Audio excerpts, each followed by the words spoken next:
कटाखाल नदी तट कटाव से दहशत। हाइलाकांदी रतनपुर द्वितीय खंड में कटाखाल नदी का तट लगातार टूटने से लोगों में भय का माहौल है। स्थानीय नेता मुजाकिर हुसैन लश्कर ने आरोप लगाया कि कटाव रोकने के लिए स्वीकृत करोड़ों रुपए का गबन कर काम रोक दिया गया। ग्रामीणों ने सरकार और जिला प्रशासन से तटबंध मरम्मत, जांच और सड़क निर्माण की मांग की है।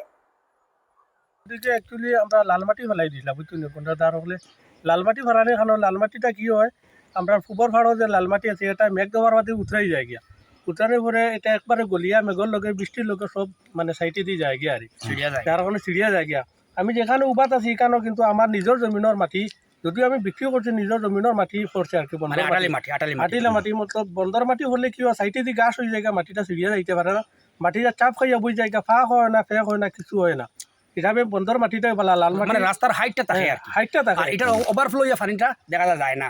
আর এটা প্লেন স্ট্রিপির মতো দেখা যায় হইছে তখন পানির টেলা পাইলে লাল মাটির আপনার কুদিয়া ঠেলাইয়া নেগে কিন্তু এই মাটি নিতে পারে না কোন জায়গায় তারা ওই জায়গায় প্রচুর ফেক দেখলাম রাস্তা খারাপ দেখলাম লাল মাটির কারণে জায়গা গাছটা হয়ে যায় রাস্তার হাইটটা এটা নদী বন্দর রাস্তার হাইটটা দেখা যায় কোন জায়গায় কম মানে এইটা জায়গাটা মানে আমার বালি মাটি ভরছে মানে নদীর কিনারও মাটি ভরছে রাবিশ মাটি ভরছে এই কারণে বৃষ্টির জলে রাস্তাটা মাটিটা মানে সরিয়া গেছে গিয়া তখন রাস্তার হাইটটা কমে গেছে আর হাইটটা কমার পরে যখন নদীর জলটা যখন বাড়ার পরে মানে এই মানে সরকারের কাছে ওটাও আমার জিও যে নদীর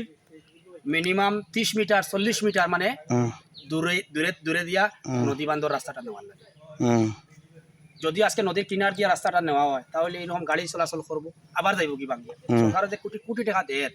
তো টাকা দেওয়ার তো কোনো মানে নাই আমি কইতে চাইছি সরাইয়া যদি রাস্তাটা নেওয়া হয় 20 মিটার 30 মিটার 40 মিটার 50 মিটার নদী থেকে দূরেই রাস্তাটা যদি নেওয়া হয় নদী বান্ধব রাস্তা তাহলে দেখা যায় গিয়া সরকারের টাকাটা দেখা যায় কেন মানে খা যাইব আচ্ছা বারবার কেন সরকারের দেখা যায় কাজ করা লাগতো ওটাও আমি কইতে চাইছি আচ্ছা আচ্ছা ধন্যবাদ।